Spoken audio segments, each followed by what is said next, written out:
Vamos entender o que muda nessa última fase agora da reforma tributária, como que as empresas podem já ficar de olho, começar a se preparar.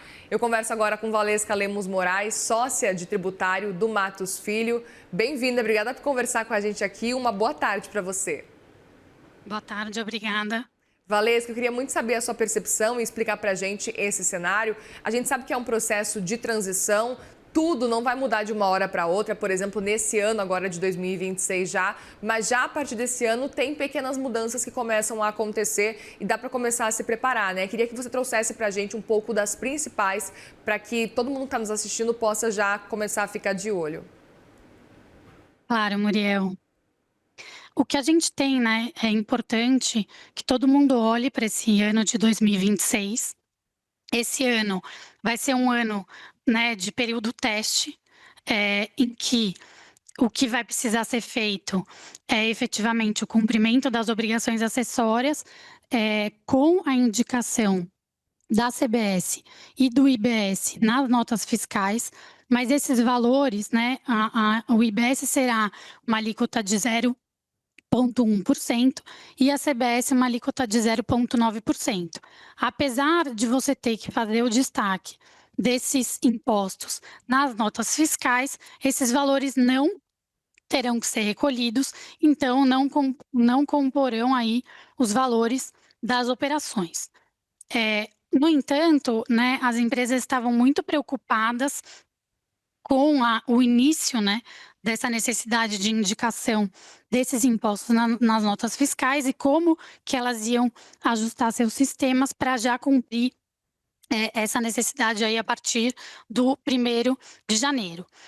O que aconteceu foi que no final do ano passado, né, houve aí a publicação de uma norma estendendo esse prazo.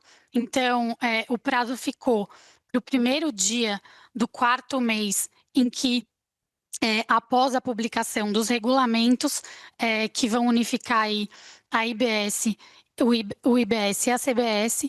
Então, os contribuintes ganharam uma folga. A gente ainda não sabe quando vai ser publicado esse regulamento, mas a partir do momento que publicado, a gente ainda tem 4 meses para se preparar. O que acontece, né? O que é importante nesse ano de 2026 é que os contribuintes não tratem simplesmente esse ano como uma fase teste.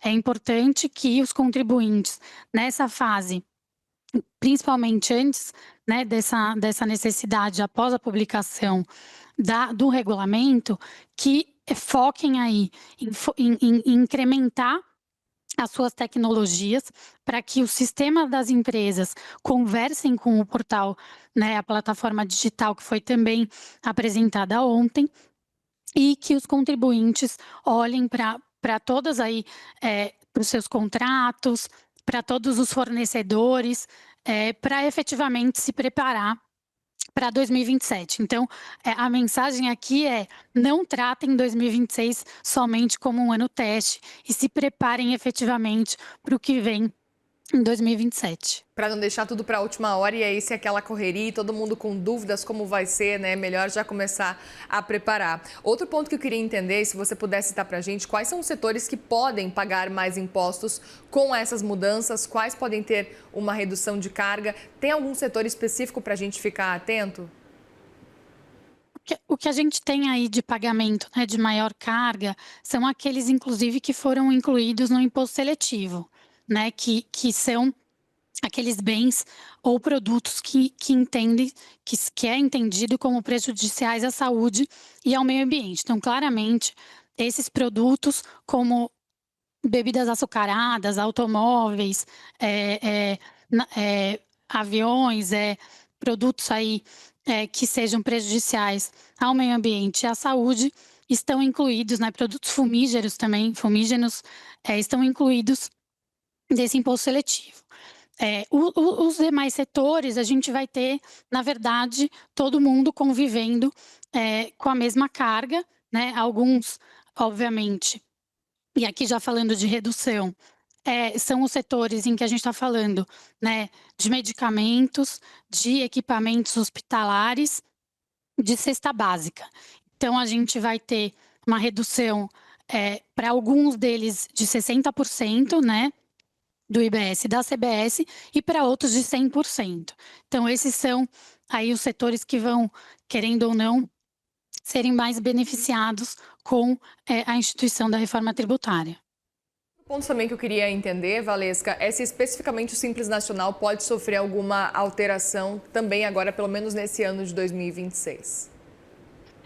Não, nesse ano de 2026, o Simples Nacional e os microempreendedores não vão sofrer o impacto dessas movimentações, dessas inovações que a gente vai ter para as empresas cumprirem essa questão que eu falei anteriormente do destaque. Então, eles estão dispensados nesse primeiro ano de cumprir essas regras e de se atentarem aí para a necessidade de destaque e efetivamente, porque quem não destaca e quem não cumpre a obrigação acessória teria que recolher, mas isso não recai ao Simples Nacional e nem aos microempreendedores. Perfeito. E aí, olhando para o cenário do consumidor final também, quando que o consumidor final pode começar a sentir os impactos da reforma tributária, até levando em consideração, talvez, alguma mudança de preço com o cenário aí de aumentar, por exemplo, a carga tributária de alguns produtos, como, por exemplo, do imposto do pecado, que a gente fala, ou outros que vão acabar tendo a sua tributação reduzida? O que a gente acredita é que esse impacto já vai conseguir ser percebido, né, pelo consumidor final a partir de 2027. Tá. Até porque, né, em 2027 a gente tem a extinção integral do PIS/COFINS, né, e aí a gente já tem a cobrança efetiva, aí a reforma já está valendo, né, já está ali com a cobrança efetiva da CBS. Então, a gente entende que a partir de 27 a gente já teria um impacto para o consumidor final.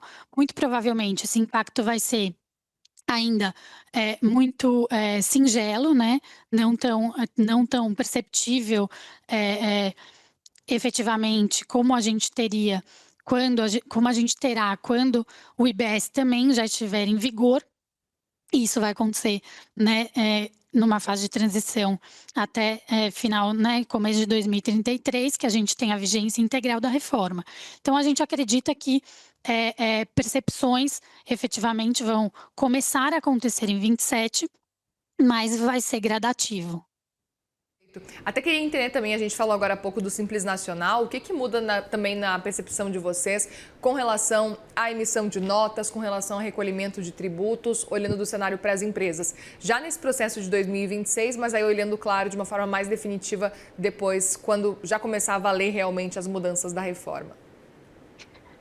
O que é importante, acho que um dos pilares, e acho que o principal pilar da reforma tributária é a simplificação, né? Tá.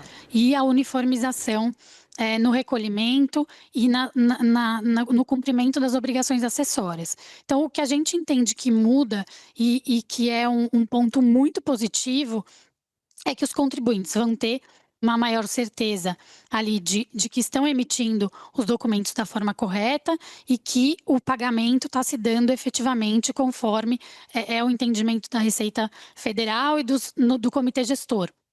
Porque essa plataforma digital já vai te dar totalmente a carga tributária e todas as informações aí das operações. Especialmente porque hoje a gente, infelizmente, convive, né,